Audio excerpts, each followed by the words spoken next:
하나님의 말씀은 요한복음 7장 1절에서 13절까지의 말씀입니다. 요한복음 7장 1절에서 13절까지입니다. 하나님 말씀 요한복음 7장 1절에서 13절까지가 되겠습니다. 저를 한 절씩 교독하고 마지막 절은 합독하도록 하겠습니다. 그 후에 예수께서 갈릴리에서 다니시고 유대에서 다니려 아니하심은 유대인들이 죽이려 함이로라. 유대인의 명절이 추석절이 가까운지라. 그 형제들이 예수께 이르되 당신이 행하는 일을 제자들에게 보게 여기를 떠나 유대로 가소서. 스스로 나타나기를 구하면서 묻혀서 일하는 사람이 없나니 이 일을 행하려 하되 자신의 세상에 나타내소서 하니. 이는 그 형제들까지도 예수를 믿지 아니함이로라. 예수께서 이르시되 내 때는 아직 이르지 아니하였거니와 너희 때는 내일 준비되어 있느니라. 세상이 너희를 미워하지 아니하되 나를 미워하나니 이는 내가 세상의 일들을 악하다고 증언함이라.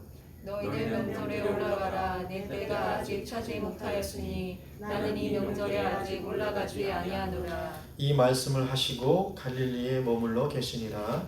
그 형제들이 명절에 올라간 후에 자기도 올라가시되 나타내지 않고 은밀히 가시니라. 명절 중에 유대인들이 예수를 찾으면서 그가 어디 있느냐 하고 예수에 대하여 우리 중에서 수군거림이 많아 어떤 사람은 좋은 사람이라 하며 어떤 사람은 아니라 우리를 미혹한다 하나. 우리 다 같이요. 그러나 유대인들을 두려워함으로 드러나게 그에 대하여 말하는 자가 없더라. 아멘. 예수님이 우리의 능력이 되는 줄 믿습니다. 내 안에 예수 그리스도의 생명이 없는 인생은요, 아무리 잘 나간다 하더라도 그 인생은 비참한 인생입니다. 그러나 우리가 질그릇 같은 우리의 인생이라 할지라도요, 내 안에 보배이신 예수 그리스도가 담기면 그럼 그 인생은 그 어떤 인생보다 복된 인생인 줄 믿습니다. 아멘. 그렇죠? 그래서 여러분의 최고의 가치가 예수 그리스도라는 것을 나타내는 삶이 되시기를 축복합니다. 아멘. 우리 인생의 가치, 인생의 최고의 가치가 예수 그리스도를 나타내자. 그래서 오늘 옆에 분들이 좀 그렇게 격려했으면 좋겠어요. 당신의 인생의 가치가 예수 그리스도라는 것을 드러내는 삶이 되시길 바랍니다. 이렇게 한번 격려해 주시죠. 우리 가정에 계신 분들도 옆에 분들이 한번 해보시죠. 너무 어렵나요? 이 정도는 다 할 줄 알았는데 너무 긴가요? 하여튼 뭐 의미는 다 통했으면 되는 겁니다. 여러분, 이게 왜 중요합니까? 우리가 지난주에 살펴봤듯이 우리는 예수님의 살 중에 살이고 뼈 중에 뼈입니다. 예수님이 우리를 보고 그렇게 고백해 주신 거예요. 그렇죠? 그러니까 어떻게 보면 우리의 삶을 볼 때 뭐 그렇게 살아가지 못하는 부족한 모습들이 여전히 있습니다. 다 그렇지 못하도 여러분 그래도 괜찮아요. 그러나 한 가지 우리가 분명히 해야 할 것은 이 예수님과 연합하고 교제하고 하나됨이라는 것은 우리를 더 인내심 깊고 신실한 백성으로 만드시기 위해서 그 긍휼이 풍성하신 예수님에게로 우리를 초대하고 있는 것이라는 거예요. 그래서 우리는 계속해서 그 초대에 응하고 때로 우리가 회개할 건 회개하고 계속해서 돌이키고 그래서 어떻게 해서든 계속해서 하나님 말씀 앞에 나아가게 된다면 여러분 성령의 도우심으로 하나님의 변화가 우리의 삶에서 보여지게 될 줄 믿습니다. 아멘. 이게 우리 예수 믿는 자들의 능력인 것이죠. 제자들도 보면은요, 처음부터 예수님을 다 이해했고, 뭐 다 믿었고, 막 다 그 예수님 하신 말씀들을 다 받아들였던 것은 아니에요. 우리가 지난주에 살펴봤을 때에 오병이어의 기적, 그 기적은 사복음서에 다 기록이 되어 있다는 말씀드렸어요. 그 중요한 메시지라고 말씀드렸습니다. 그런데 그것은 단순히 뭐 물고기 둘 떡 5개로 많은 사람 먹였다라는 것을 얘기하려고 복음서들이 기록하고 있는 것이 아니라 각 복음서마다 그것을 강조하고자 하는 의미가 강조점이 좀 다르게 있지만 그런 것들이 언급되어 있다. 그 기적만이 아니라 뭔가 그것에 이은 하나님의 표적을 이야기하고자 있다. 그런 말씀을 드렸어요. 특별히 요한복음에서는 이 오병의 기적이 어떤 것과 연관이 되냐면 예수님은 생명의 떡이시다. 예수님은 영원한 생명의 양식이시다라는 이 가버나움 회당에서의 가르침과 연결되어져서 해석되고 있다. 그렇게 말씀을 드렸어요. 근데 이 말씀을 참 이렇게 잘 설명을 해주었는데 그 당시에 이 말씀이 제자들에게 굉장히 깨닫기 어려운 말씀이었다. 성경은 그렇게 기록을 하고 있습니다. 여러분 요한복음 6장 60절 말씀을 보면 이런 말씀이 있어요. 제자 중 여럿이 듣고 말하되 이 말씀은 뭐하다고요? 어렵다. 어렵도다. 누가 들을 수 있느냐 이렇게 얘기해버린 거예요. 말씀이 어렵다라는 거예요. 여러분 근데 여기서 어렵다는 말을 좀 우리가 이 뉘앙스를 잘 이해하려면 좀 우리가 다른 좀 그 번역을 좀 보았으면 좋겠는데요. 성경에는 이 어렵다는 단어가 신약 성경에 몇 번 쓰여요? 6번 쓰여요. 많이 쓰이지 않는 거죠. 근데 그 6번에 다 각 문맥에 따라서 번역이 되지만 그러나 이 하나의 말 속에 그 의미가 정말 다 이렇게 포함된다라고 볼 수 있는 번역이 있는데 그건 뭐냐면 유다서 1장 15절에 있는 말씀입니다. 유다서 1장 15절 말씀 보면 거짓 교사들에는 심판에 대한 말씀을 하면서 이런 말씀이 있는데요. 이는 뭇사람을 심판하사 모든 경건하지 않은 자가 경건하지 않게 행한 모든 경건하지 않은 일과 또 경건하지 않은 죄인들이 주를 거슬려 한 모든 완악한 말로 말미암아 그들을 정죄하려 하심이라 하였느니라 이렇게 얘기하고 있어요. 여기서 완악하다라고 번역한 것이 어렵다라고 하는 단어가 동일한 단어예요. 그러니까 지금 어렵다라고 하는 말이 조금 더 이렇게 좀 이해 그 뉘앙스가 좀 깊이 있게 이해될 수 있는데 여러분 완악하다라는 뜻이 무엇입니까? 완악하다라는 것이 원래 의미는 뭐냐면요 마음이 두껍다라는 얘기예요. 마음이 두껍다는 그러니까 두꺼우니까 뭐 삐짓고 들어갈 데가 없는 거예요. 그러니까 완악하다라는 것이죠. 그러니까 잘 받아들이지 않기 때문에 이걸 비유적으로 두꺼우니까 여러분 두꺼우면 어떻게 되면 감각이 약해지는 거예요. 무감각해진다. 그리고 굳어있다. 이것이 완악함의 뜻이에요. 여러분 예수님이 비유로 말씀하실 때 밭의 비유를 드시잖아요. 그럼 이 완악함의 비유는 어떤 밭을 얘기하는 건가? 길밭과 돌짝밭 같은 거예요. 그러니까 뿌리조차 내릴 수 없는 그런 상태. 그래서 막 마음이 두꺼워 있는 상태. 우리 얼굴이 두껍다. 그러면 좀 이해가 빨리 되지 않습니까? 그런 상태를 얘기하는 거예요. 그게 완악함인 것입니다. 특히 이 완악함이라는 것이 말이라는 말과 이렇게 같이 나올 때는 어떤 뜻으로 또 해석이 되냐면 불쾌한 말, 무례한 말, 험악하고 거친 말, 내 귀에 거스르는 말 이렇게도 번역이 된다라는 거예요. 그러니까 여러분 제자들이 어렵도다 라고 하는 말이 지금 이렇게 그 뉘앙스가 좀 깊게 이해되시죠? 그러니까 이게 무슨 말이냐면 예수님이 지금 나에게 이 말씀을 해주셨는데 뭐 생명의 떡이고 그게 영생하는 것이고 뭐 이렇게 말씀해 주시는데 예수님 지금 그게 잘 지금 당장 이해가 안 됩니다. 예수님 그 말씀이 도대체 내가 어떻게 이해해야 되겠습니까? 라고 해서 지금 어렵다라고 하는 말이 아니라 아예 처음부터 이해할 마음이 없었던 마음이라는 거예요. 그런 뉘앙스가 어렵도다. 그러니까 누가 이걸 듣겠습니까? 이렇게 얘기해버리는 것입니다. 그러니까 듣기 싫으니까 그런 얘기 하지 말라라는 거예요. 그런 생명의 떡이니 뭐니 하는 얘기가 아니라 그저 눈에 번쩍 보이는 좀 표적을 좀 보여주시지 뭐 그냥 이런저런 구차하게 이런저런 얘기를 하고 계십니까? 라는 뉘앙스인 거예요. 어렵다라는 말이. 근데 이 말을 누가 하고 있다고요? 제자들이 하고 있다라는 거예요. 유대인들이 했다면 유대인들이니까 이해가 되면 제자들이 하고 있다라는 겁니다. 그러니까 제자들의 귀에도 지금 예수님의 생명의 떡이다 이게 지금 거슬리는 거예요. 마음이 두껍게 되어지는 거예요. 그러자 예수님이 이것을 아신 거죠. 그래서 6장 61절을 보니까 이렇게 말씀하십니다. 예수께서 스스로 제자들이 이 말씀에 대해 수군거리는 줄 아시고 가라사대 이 말이 너희에게 뭐가 된다고요? 걸림돌이 되느냐 이렇게 물으신 거예요. 지금 이해가 되시죠? 어렵다라는 게 이해하기 어려운데 예수님 좀 이해할 수 있게 해주세요. 이 마음의 자세와 태도가 아니었던 거예요. 그러니까 예수님도 보니까 너희에게 너희들의 걸림돌이 되니 이렇게 지금 물어보고 계신 거예요. 그러니까 이 말씀을 잘 보시면 여러분 유대인들은 그렇다 쳐요.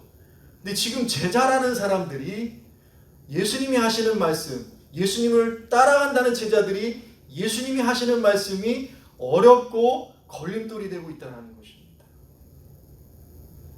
저는 이 말씀을 보면서 우리가 그리스도의 제자로 살아가기를 원하더라도 우리가 하나님의 뜻을 말씀 이외의 것에서 발견하려고 한다면 지금의 제자들의 모습과 같이 될 수밖에 없다라는 거예요. 다시 한번요.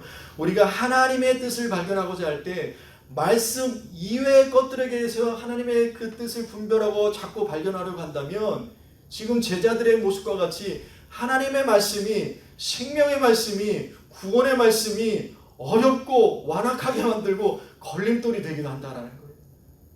그 은혜의 말씀, 생명의 말씀이 언제부턴가 금세 나에게 불쾌한 말씀이 되고 부담되고 그저 거스르는 말이 되기도 한다라는 것입니다. 그러니까요, 여기서 말씀에 순종하는 믿음을 기대할 수 있겠습니까? 없지요. 처음부터 들을 생각이 없는 건데. 우리가 요한계시록을 살펴봤는데 요한계시록 10장을 보면 사도 요한이 환상을 보는데 천사를 보는데 천사의 손에 펴져 있는 작은 두루마리를 보는 거예요. 그래서 사도 요한이 천사에게 가서 그 두루마리를 나에게 주십시오 그래요. 그러니까 천사가 뭐라고 하냐, 사도 요한에게 갖다 먹어버려라. 내 배에서는 쓰지만 내 입에서는 꿀과 같이 날 것이다. 그 얘기를 합니다. 그러니까 사도 요한이 그래서 갖다 먹어요. 그러니까 그 말씀에 진짜 내 입에서는 꿀과 같이 단데 내 입에서는 쓰다 이렇게 나와요. 배치가 좀 다릅니다. 천사는 내 배에서 쓸 건데 근데 입에서 달 거야. 그러니까 그래도 먹을래? 라는 거잖아요. 그러니까 먹겠습니다 했더니 진짜 입에서 단 거예요. 근데 그 단 것만이 아니라 내 배에서 쓰다라는 거예요. 여러분 이게 무슨 뜻이죠? 요한계시록 한참 됐지요. 우리가 지금 이 코로나 시대를 쭉 보면서 리마인드 요한계시록을 한 번 더 해야 되나? 이럴 정도로 지금 이 시대에 막 이상한 얘기들이 막 얘기되고 있더라고요. 그래서 이거를 좀 리마인드 요한계시록 좀 중요한 부분을 한번 다시 해야 되나 좀 그런 생각이 있긴 하는데, 어쨌든 여러분 지금 내 배에서 입에는 꿀같이 단데 내 배에서 쓰다는 얘기는 뭐냐면 우리가 하나님의 말씀을 듣고 이해하고 알고 믿어요. 그런데 그 믿음대로 그 살아가고자 할 때 닥쳐지는 그 고통의 현실, 그 내적인 갈등, 그 도전들이 현실로 다가온다는 표현이 바로 내 입에서는 꿀과 같이 달지만 내 입에서는 쓰다라는 말이에요. 그래서 계시록을 쭉 보면서 교회들이 많은 그런 박해와 어려움들이 있는 가운데에 그것을 이겨내는가 하면 넘어지는 사람들이 있다는 걸 보게 되는 것입니다. 입에서는 꿀같이 달아요. 생명의 말씀 할렐루야 아멘 하는데 정작 배에서 소화할 때는 쓰다. 이런 말을 지금 해주고 있는 거예요. 제가 왜 이야기를 하냐면요, 이때가 중요하다는 거예요. 달 때는 누구나 다 달고 좋아요. 근데 있을 때의 태도가 여러분 큰 차이를 만든다는 것입니다. 우리가 그런 말 있잖아요. 달면 삼키고 쓰면 뱉는다. 이런 말이 있는데요. 여러분 우리는 있을 때라 하더라도 우리는 끝까지 그저 하나님의 말씀 앞에 우리는 바로 서야 되는 거예요. 그러니까 지금 제자들의 모습을 보면 배에서 소화될 때 쓰니까 이거 지금 못 받아들이겠다라는 거예요. 그냥 단 것만 좀 주시지 왜 그러십니까? 라고 지금 하고 있다는 얘기입니다. 그러니까 하나님 말씀이 어렵고 걸림돌이 되는 거예요. 근데 여기서 걸림돌이 되었다라는 말은요, 단순히 받아들이기 어렵다 뭐 이런 말로도 해석이 되지만 좀 더 깊이 있게 들어가면 어떤 의미가 있냐면요, 이 단어는 하나님의 법을 어기고 죄를 저지르는 것이나 신앙을 완전히 잃어버린다는 의미도 갖고 있어요. 걸림돌이 된다. 여러분 영어에서 스캔들이라고 하죠. 스캔들이라는 단어가 여기서 나온 거예요.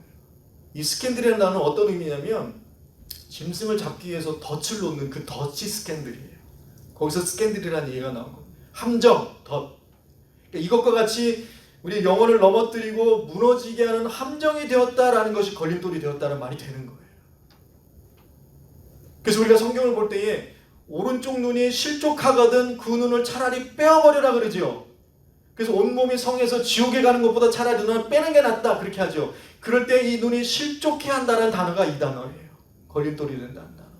그리고요, 예수님께서 제자들에게 이제 마지막 6월절 만찬을 하시면서 제자들에게 말씀하실 때 내가 이 밤에 잡히게 되면 너희들이 분명히 나를 다 버릴 것이다 라는 말씀하세요. 그때 다 버린다라는 단어가 또한 이 단어예요.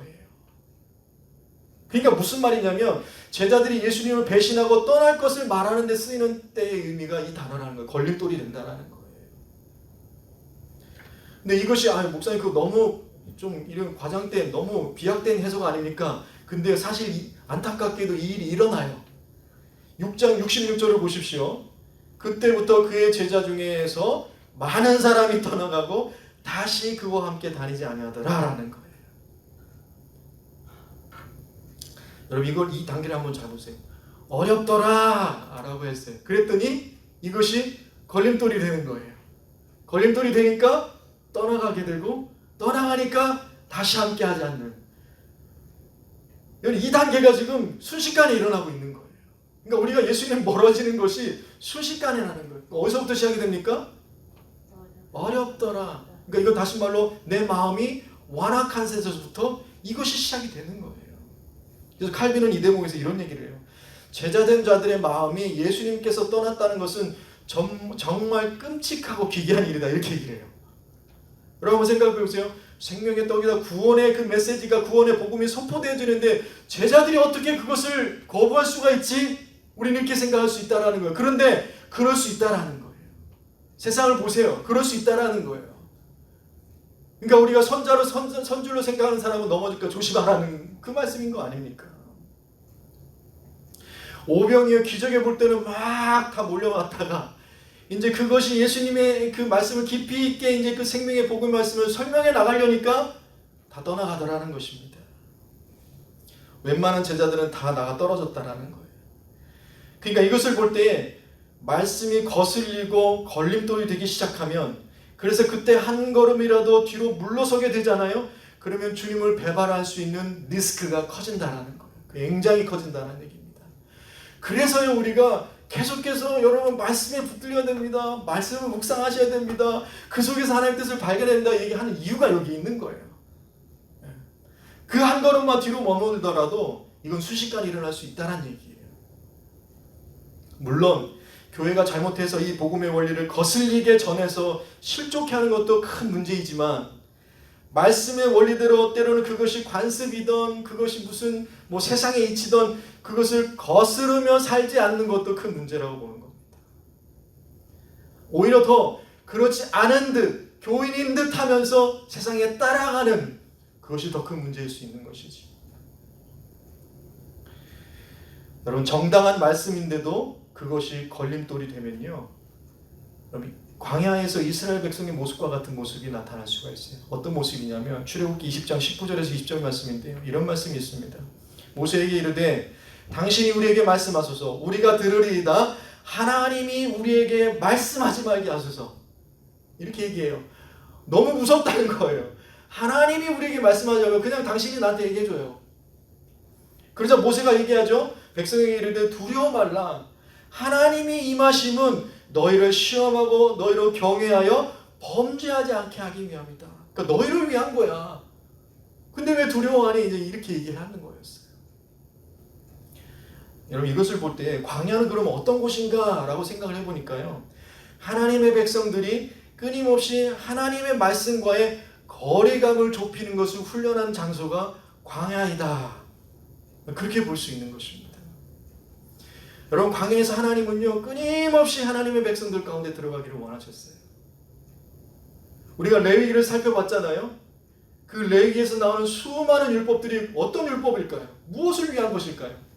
하나님과의 그 백성들과의 거리감을 좁히기 위해서 어떻게 할 것인가를 얘기하는 거예요. 그것에 대한 대표적인 표징이 무엇으로 보여주셨냐면, 광야 가운데 성막으로 12지파 가운데 임하시지 않으셨습니까? 그러니까 하나님은요 계속 그 하나님의 백성들과 함께 하기를 원했어요. 이것이 실제적으로 신약으로 넘어와서는 누구를 통해서 실제적으로 이루어집니까? 예수 그리스도를 통해서 또한 이루어 주시잖아요. 끊임없이 태초부터 마지막 때까지 하나님은 계속 하나님의 백성들과 거리감을 두지 않으시려고 계속해서 임하십니다. 문제는 뭡니까? 하나님의 백성들이 하나님과 거리를 두려고 한다는, 점점 멀어지는 게 문제인 것이지.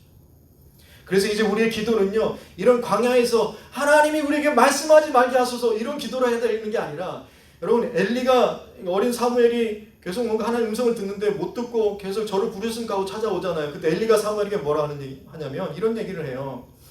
그가 너를 부르시거든, 이제 하나님이 너를 부르시거든 네가 말하기를 여호와여 말씀하옵소서, 주의 종이 듣겠나이다. 이렇게 얘기해라. 그렇게 가르칩니다. 주여 내게 말씀하옵소서, 주의 종이 듣겠습니다. 여러분, 하나님과 이런 거리감이 회복되어야 될 줄 믿습니다. 출애굽 때 이스라엘 백성들의 모습에 대해서는 하나님 내게 말씀해 주지 마세요, 이게 아니라, 그러니까 이것을 직통 계시를 받는다 이 얘기를 하는 게 아니라 하나님과 거리감의 이야기를 하는 거예요. 여러분, 이럴 때에 이 하나님과의 거리감이 회복될 때, 점점 더 가까워질 때에 순종하는 믿음이라는 것은요 거기서 시작될 수 있는 거예요. 그 말씀이 하나님의 말씀이기 때문에. 사랑하는 성도 여러분, 이제 우리의 귀에 하나님의 말씀이 거슬리는 말씀이 아니라 그것이 정당한 하나님의 말씀이라면 그 주시는 깨달음이 있게 되는 그런 말씀으로 잘 분별되어지기를 예수님으로 축복합니다. 아멘. 오병이어 때는 붙어 있다가 이제 말씀을 가르치려고 하니까 우수수 떠나가는 그런 많은 사람들을 예수님이 보면서 얼마나 마음이 아프셨을까. 그 마음을 가지고 12제자에게 향해서 다시 한번 물으세요. 너희도 가려느냐? 그렇게 물으세요. 예수님 마음을 한번 생각해 보세요. 제자들이 막 그러니까 우수수 다 가요. 67절에 보니까 그래 너도 갈래? 지금 이게 무슨 말입니까? 너희들의 선택은 뭐니? 너희들의 결단은 도대체 뭐니? 나를 떠날 거니? 아니면 그래도 나와 함께 할 거니? 지금 그거 묻는 거잖아요. 그렇다면 여러분, 예수님이 지금 우리에게도 여전히 동일한 질문을 하고 있다고 저는 생각합니다. 너희도 가려느냐? 너희도 예수님을 떠날래? 이런 상황이 되면 예수님을 떠날래? 아니면 그래도 나와 함께 할래? 이런 질문이 계속해서 우리에게 하신다고 봐요. 여러분, 이 질문에 여러분 어떻게 대답하시겠습니까? 시몬 베드로가 아주 멋있는 대답을 합니다. 6장 68절에서 69절 말씀이에요. 시몬 베드로가 대답하되 주여 영생의 말씀이 주께 있사오니 우리가 누구에게로 가오리까? 별로 감격이 안 되십니까? 너무나 멋진 말 아니에요? 저희 이 말 들으면서 막 눈물 흘렸거든요. 막 묵상. 주여 내가 어디로 가겠습니까? 어디로 가겠습니까? 우리가 주는 하나님의 거룩하신 자이신 줄 믿고 알았습니다. 여러분, 이 대답이요, 너희도 가려느냐? 라고 물으시는 그 예수님의 질문에 대한 저 여러분의 대답이 되기를 소원합니다. 아멘. 영생의 말씀이 주께 있는데 내가 어디 가겠습니까? 여러분, 이런 고백이 있는 교회가 살아나는 겁니다. 아멘. 이런 고백이 있는 성도들이 주께서 기뻐하시는 거예요. 아멘. 그러니까 이것이 바로 하나님 기뻐하시는 순종하는 믿음인 것입니다. 그러니까 무엇을 해 말어 이게 아니라 정말 말씀이 하나님 말씀으로 들려진다면 능력으로 나타나는 것이죠. 이 순종의 믿음은 요한복음 7장으로도 이어집니다. 그래서 6장의 말씀을 좀 언급했던 건데요. 7장으로 이어지는데, 여러분 요한복음 7장은 예수님이 예루살렘에 올라가시는데 어떤 절기를 배경으로 하고 있냐면 초막절을 배경으로 하고 있습니다. 그래서 오늘 본문의 말씀을 보면 우리가 하나님의 말씀에 순종하는데 그 순종함의 의미가 또 어떤 의미인지를 또 연장해서 얘기하지만 그 순종에 방해되는 것이 무엇인지를 또 우리에게도 말씀해주고 있어요. 좀 그것을 살펴보려고 하는데, 오늘 말씀을 잘 보면 유대인들은 계속해서 예수님을 죽이려고 했다 그렇게 하고서 오늘 말씀이 시작되거든요.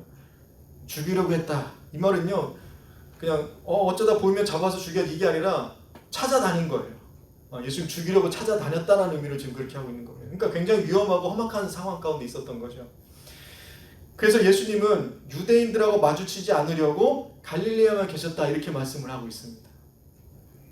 그러던 중에 마침 때가 왔는데, 그 때가 언제냐면 예루살렘의 최대 3대 명절이라고 하는 초막절이 온 거예요. 초막절이 뭔지 예를 위해서 우리가 다시 한번 또 설명이 필요하면 얘기하겠지만 초막절이 온 거예요. 여러분, 요한복음 6장은 어떤 절기가 가까웠다고 그랬죠? 지난주에 6월절이 가까웠다고 그랬죠. 그리고 7장은 초막절이 가까운 절기라고 그래요. 여러분, 6월절을 우리 달력으로 하면 3, 4월, 그러니까 우리로 얘기하면 부활절과 겹치는 달이에요. 초막절은 언제냐면 2로부터 6개월이 지난 후입니다. 6개월이 지난 후가 초막절이 와요. 그러니까 이것을 볼 때 이 6개월이라는 기간 동안 예수님이 유대인들과 부닥치지 않으려고 갈릴리에 계셨다라는 거예요. 그렇죠. 거기 은둔에 계셨다라는 겁니다. 그만큼 험악한 상황이었다는 걸 우리가 좀 짐작해 볼 수 있는 거예요. 그런데 여기서 한 가지 분명히 짚고 넘어가야 되는 것이 있는데요. 그게 뭐냐면 지금 예수님이 갈릴리에 그렇게 은둔하고 있었던 것이 유대인들로부터 죽임을 당한 것이 너무나 두려워가지고 거기에 숨어 계셨던 걸까요? 그러면 왜 거기에 계셨습니까? 네. 이런 질문 해볼 수 있잖아요. 여러분, 예수님은요, 유대인들에게 죽임을 당할 것이 두려워가지고 겁나서 거기에 계셨던 것이 아니라 때가 아니었기 때문입니다. 때가 아니었기 때문에. 예수님은 언젠가라도 죽임을 당하시죠. 다 알고 계시잖아요. 언젠가 십자가를 지시더라도 때가 아닌 거예요. 그러니까 무리하게 그렇게 예루살렘으로 올라가지 않으셨던 거예요. 그러니까 지금 예수님이 갈릴리에 계셨던 건 순전히 하나님의 때를 기다리고 순종하고 계셨던 거예요. 무서워서가 아니라. 그리고 예수님이 뭐 본문 말씀 보면은 제자들이, 그러니까 형제들이 올라가십시오 할 때는 안 올라갔다가 또 올라가시잖아요. 이거 예수님 무슨 변덕이 죽굴뚝한다 이게 아니라, 그거를 말하는 게 아니라 하나님의 때에 순종하는 믿음으로 계셨다는 걸 말씀해주고 있는 것입니다. 그러니까 우리가 이것을 볼 때 하나님의 때가 다 있다는 거예요. 그게 때가 다 있다는 것입니다. 때가 아닌데 굳이 막 그렇게 할 이유가 없다는 거예요. 하나님의 때가 분명히 있다는 거예요. 그러니까 우리는 이 하나님의 때를 순종하는 믿음이 우리에게 필요한 거죠. 근데 이런 예수님을 두고 예수님의 형제들은 답답한 거예요. 예수님 아무렇지도 않아요. 예수님 그냥 때를 기다리고 하나님 가라면 가시고 거기 있으면 있으라 하는 건데, 예수님과는 그래서 형제들이 좀 다른 생각을 하고 있었는데, 너무 답답하니까 지금 이 난관, 그러니까 유대인들이 막 죽이려고 하니까 이렇게 지금 숨어 있는 것이 보이는 이 어려운 난관을 헤쳐나갈 수 있는 중요한, 제가 아주 좋은 방법을 제시해 드릴 테니 한번 그렇게 해보시죠. 그러면서 제안을 합니다. 그것이 바로 7장 3절에서 4절 말씀이에요. 그들이 내온 묘책이 뭐냐면요, 이렇습니다. 그 형제들이 예수께 이르되 당신이 행하는 일을 제자들도 보게 여기를 떠나 유대로 가소서. 스스로 나타내기를 구하면서 묻혀서 일하는 사람이 없나니 이 일을 행하려 하거든 자신을 세상에 나타내소서. 이렇게 얘기한 거예요. 지금 무슨 말을 하는 겁니까? 유대인의 최대 명절 초막절이 있다는 거 아닙니까? 그리고 이 명절이면 막 디아스포라 각자 막 흩어진 사람들이 많이 모이잖아요. 예루살렘에 엄청난 사람들이 예루살렘에 몰리기 때문에 예수님 이때가 기회입니다. 저를 찾습니다. 사람들이 많이 모이잖아요. 그러니까 거기 가셔가지고 예수님이 누군지 한번 쫙 보여주세요. 이 기회를 놓치면 안 됩니다. 이 절의 찬스를 놓쳐서 안 됩니다. 그러니까 가서서 내가 누구다 딱 한번 쫙 보여주시면 거기서 제자들도 보고, 그리고 그것을 많은 사람들이 오면 이제 세력을 얻을 거 아닙니까? 여러분, 예수님 따르는 사람들이 많이 생길 거예요. 그 세력을 얻어서 이제는 예수님을 죽이라는 그 유대 그 세력, 그 이스라엘 지도자들, 그 유대 세력과 이제 맞설 힘을 키우십시다. 군중의 힘입니다. 민중의 힘이에요. 그래서 그들을 모으면 예수님 도망다니지 않아도 됩니다. 이런 얘기를 지금 하고 있는 거예요. 이해가 되시죠? 이 형제들의 뜻이. 올라가자는 거죠. 근데 어떻게 들어보면 일리가 있는 말이에요. 틀린 말은 아닙니다. 근데 이 말은 여러분 어디서 많이 들어본 말 같지 않으세요? 갈릴리에서 오병이어 기적해가지고 짜잔 했다면 그 많은 사람들에게서 오병이어 기적 같은 거 한 번만 쫙 보여주세요. 게임 끝나는 겁니다. 예수님 메시아라는 거 그냥 금방 드러나는 거예요. 그럼 이렇게 도망갈 필요 없습니다. 그럼 이 형제들의 말과 좀 비슷한 말을 좀 어디서 들어본 것 같지 않으세요? 네. 예수님이 공생을 시작하기 전 광야에서 금식하시고 시험받는 목소리였어요. 돌로 떡을 만들어라. 높은 데서 떨어져라. 사자들 보내가지고 발이 닿지 않게 탁 받쳐주고, 우와! 천하 영광을 보여줄 테니까 절 한 번에 그냥 다 가지고 호령해. 그거랑 같은 소리 아닙니까? 그러니까요, 한번 뭔가 보여주라는 거예요. 그러면 사람들이 메시아로 믿겠다는 거예요. 그런데 요한복음이나 복음서를 보면 예수님은 항상 다 아니다라고 얘기하세요.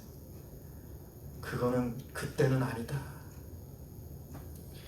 여러분, 우리 사회는요, 스펙을 쌓고 전략을 짜서 이성과 논리를 가지고 합리적으로 자신을 알려야만, PR해야만, 이게 PR이 뭐 피나도를 알려야 된다고 우스갯소리 그렇게 하는데 PR해야만 성공할 수 있다고 말합니다.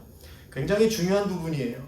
그래서 기업은 저번에도 말씀드렸지만 생산 비용에 들어가는 비용보다 어느 비용에 더 어떤 비용을 많이 쓴다고요? 홍보하는 비용에 돈을 더 많이 쓴대요. 네. 그런데 그러니까요. 그런데 세상 이치는 그런데 성경은 꼭 그렇지 않다라고 얘기를 해주십니다. 성경은 꼭 그렇지 않다는 거. 그게 잘못됐다는 게 꼭 그렇지만 않다라는 거. 존 웨슬리 목사님이요, 이성에 대해서 이렇게 말씀한 적이 있어요. 이성, 우리 합리적인 이성. 이성을 경시하거나 과소평가하는 것이 하나님의 뜻에 합당한 것이라고 생각하지 마십시오. 그러지 말라라는 거예요. 만일 여러분이 이성을 의식적으로 도외시하지 않는다면 이성이 성령의 인도를 받아 믿음의 기초를 닦고 믿음을 진보시키는데 얼마나 유익한지 깨닫게 될 것입니다. 이렇게 얘기해요.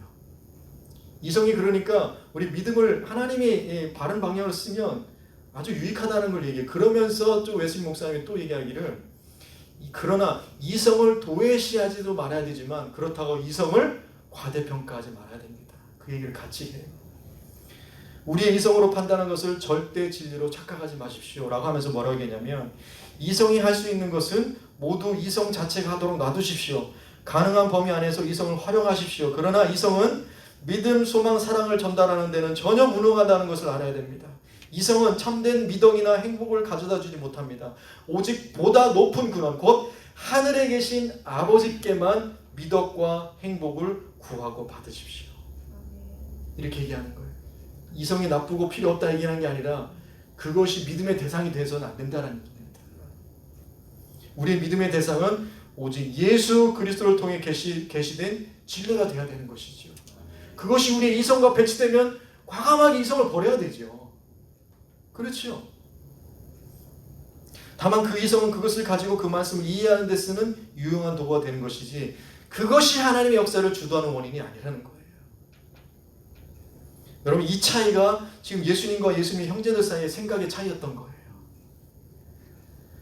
이 생각의 차이가 순종하는 믿음의 방해의 요인이 되는 것입니다.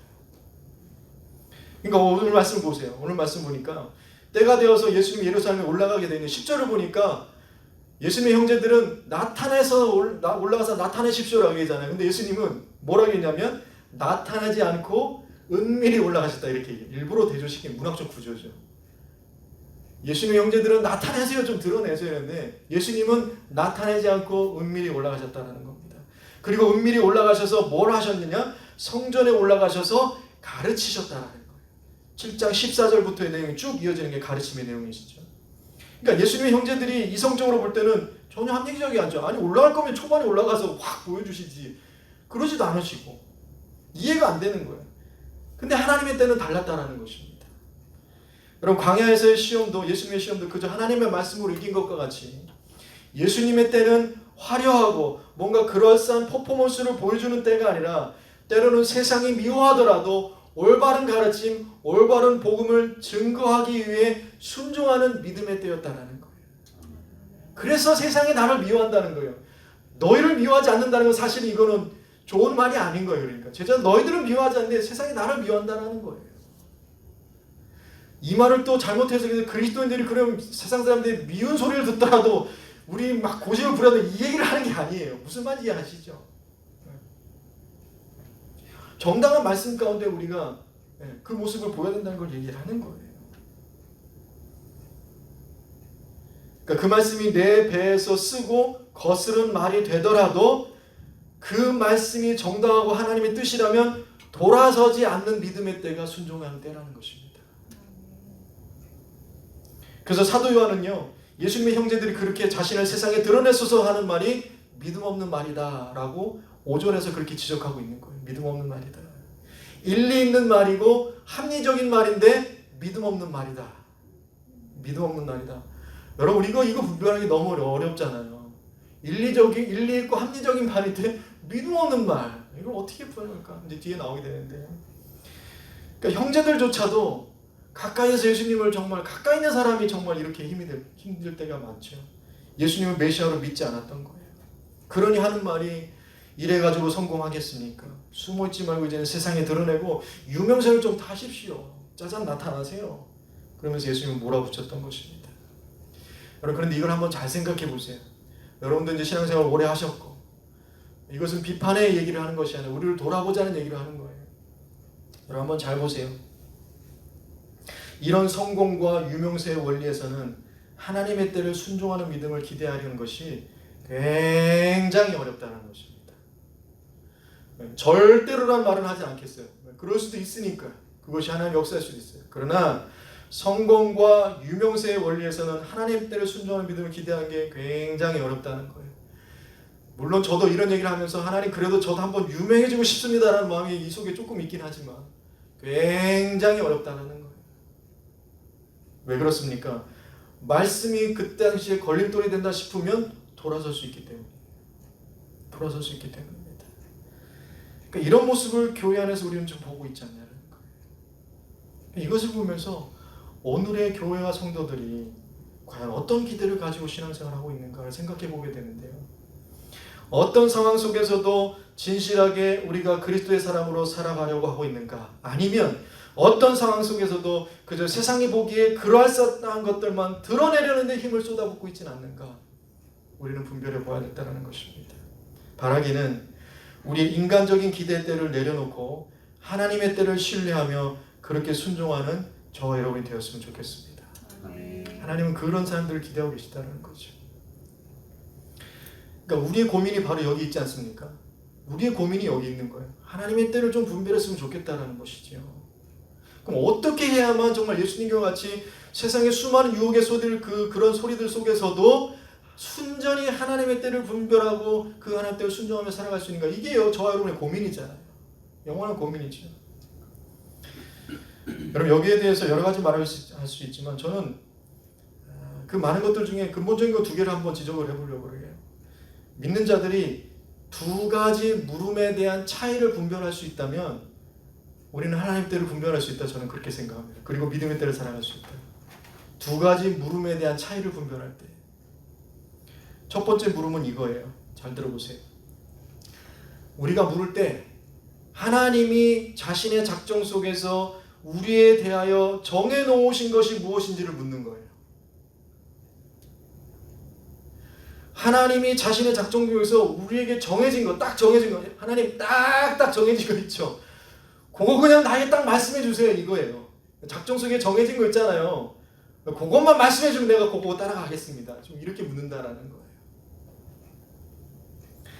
그러니까 뭐 어디를 가야 되는지, 누구를 만나야 되는지, 뭐 이런 거 그냥 딱딱 작정한 거 그냥 알려주세요. 우리 서로 편하게 하나님 작정 믿습니다. 그냥 딱딱 알려주시면 저 그대로 딱 나갈게요. 그런 물음인 것이죠. 근데 여러분 하나님이 딱딱 정해진 것을 말씀해주고 내가 보고 가겠다라는 것이 정말 그 하나님 보여주신 대로 가겠다는 마음일까요? 잘 생각해보세요. 제가 답을 할게요. 이것이 되게 믿음 있는 말 같아요. 하나님이 나에게 보여주시면 내가 그대로 가겠습니다. 딱 말씀이 딱 요거 하나만 딱 할게요.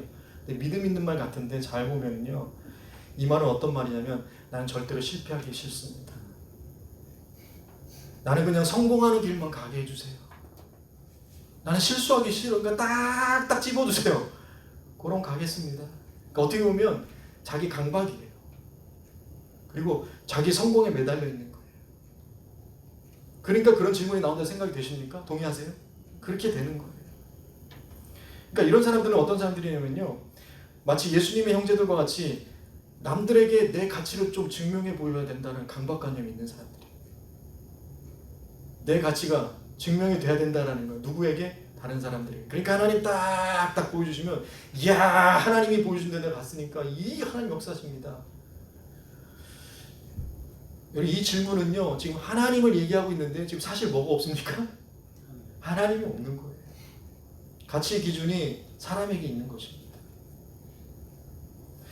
그러니까 이런 물음 속에서 순종하는 믿음이 나올 수 있을까요? 없어요. 그러니까 제가 말씀드린 거, 하나님 딱딱 말씀 주시더라도 제가 판단해 보는 거예요. 이것이 가장 안전해 보이는 물음인 것 같은데요, 사실은 하나님과 함께 하지 않기 때문에 세상에서 가장 위험한 질문인 것입니다. 하나님 작정해 있는 것 딱, 하나님이 정해진 것 딱 알려주세요. 내가 가겠습니다. 이거는요, 절대 하나님의 때에 순종할 수 없는 믿음입니다. 그러니까 이 질문을 하지 말아야 돼요. 두 번째 질문을 해야 되는데, 그 두 번째 질문이 뭐냐면, 하나님이 이 상황에서 우리에게 무엇을 요구하고 원하는 것인지, 우리의 삶을 올바르게 조율하는 길이 무엇인지를 묻는 거예요.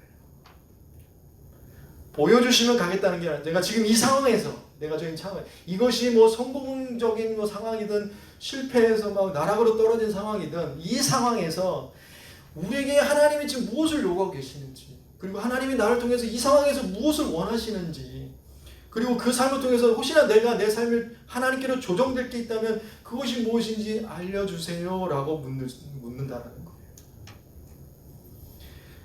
이 질문이 있을 때 우리는 하나님의 때를 순종하고 믿음으로 살아갈 수 있다는 것입니다. 여러분 동의하십니까?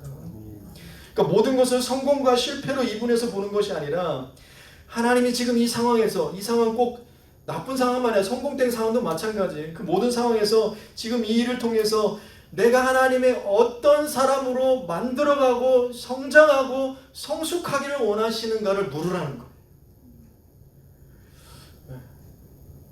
그래서 때로는 우리가 실패하고 넘어지더라도 오히려 이런 자신의 현재 상태를 넘어서는 기회로 생각하며 나아갈 수 있다는 것입니다. 배움의 때고 하나님이 함께 하셔서 나를 성장시키는 과정으로 이해할 수 있다는 거예요. 어느 때든. 그렇다면 이럴 때는요, 이렇게 된다면 우리는 자기 욕심의 때가 아니라 예수님과 같이 하나님의 때에 자기가 마땅히 해야 되는 일들에 대해서 순종하는 믿음의 결단으로 그 하루하루를 살아갈 수 있다는 거예요.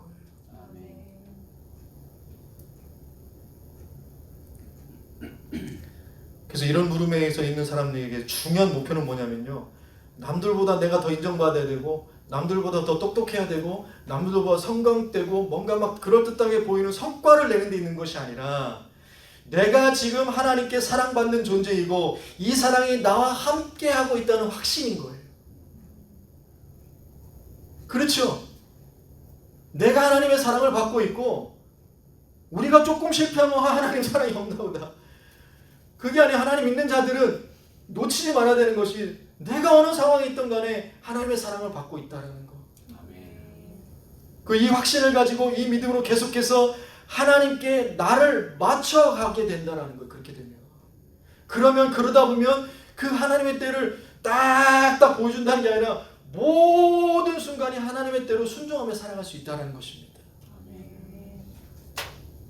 그래서 우리는요, 우리 모든 삶이 하나님이 주시는 기회의 삶이 될 줄 믿습니다. 그러니까 우리가 물어야 되는 건 하나님, 요거 해야 됩니까? 저거 해야 됩니까? 요거 할까요? 저거 할까요? 딱 찍어주세요. 이게 아니라 하나님, 그리고 모든 이성과 지혜와 또 뭐 말씀 속에서 또 분별하고 또 상황을 파악하고 다 도움은 좋아요. 그게 나쁘다는 게 아니라. 그러나 하나님 그런 상황 속에서도 딱 주시면 갖기가 아니라 내가 하나님 갈 때에 내가 과연 지금 하나님과 동행하고 있는가? 내가 하나님의 사랑받은 사람이라는 걸 내가 그 믿음을 확신을 가지고 그 하나님의 때를, 그 하나님 기뻐하시는 것, 세상에 같이 맞추는 것이 아니라 하나님에게 계속 맞추려고 하고 있는가? 그러면요, 우리는 뭔가를 그 때가 바로 하나님의 때를 분별하게 되는 것이고요, 우리는 순종하면서 살아가는 믿음의 때를 살아가게 되는 것입니다. 얼마나 감사합니까? 바라기는요, 이제부터 이런 믿음의 때를 살아가길 바랍니다. 이런 믿음의 때를 살아가세요. 누구도 여러분을 하나님의 때가 어땠나 이랬댔나 얘기하게 하지 마세요. 하나님은 여러분과 항상 함께 하십니다. 말씀 맺습니다. 하나님은 저와 여러분이 완벽하지도 않고요, 부족하고 연약하지도 않은 거 너무나 다 잘 알고 계십니다. 그런데도 우리를 하나님의 자녀로 불러주신 것은 다른 기대가 있는 것이 아니라 언제나 내가 너와 함께 할 테니 너 나와 함께 가지 않으련만, 너도 나와 같이 이 길을 가지 않겠느냐. 여러분 그 기대를 지금 가지고 함께 하시는 거예요. 다른 데 기대가 있는 게 아니에요. 하나님 우리에게 스스로 이름을 높이려는 헛수고를 그만두라고 말씀하십니다. 진정한 나의 가치는 자기 힘으로 자기의 때에 얻어지는 것이 아니라 오직 하나님께 받을 수 있다는 거예요. 여러분 믿으십니까? 아멘. 이것이 분명해져서 우리가 순종하는 믿음으로 하나님의 때를 결단하며 복음의 사명을 세상이 미워하더라, 이걸 얘기하는 거예요. 세상이 얘기하는 거는 상식과 질서를 무너뜨리면서 세상에 욕먹으라는 게 아니라 그런 속에서도 얼마나 복음과 그리스도의 사랑을 전할 수 있는 이 복음의 사명을 살아가는 저와 여러분의 삶이 되시기를 예수님의 이름으로 축복합니다. 아멘.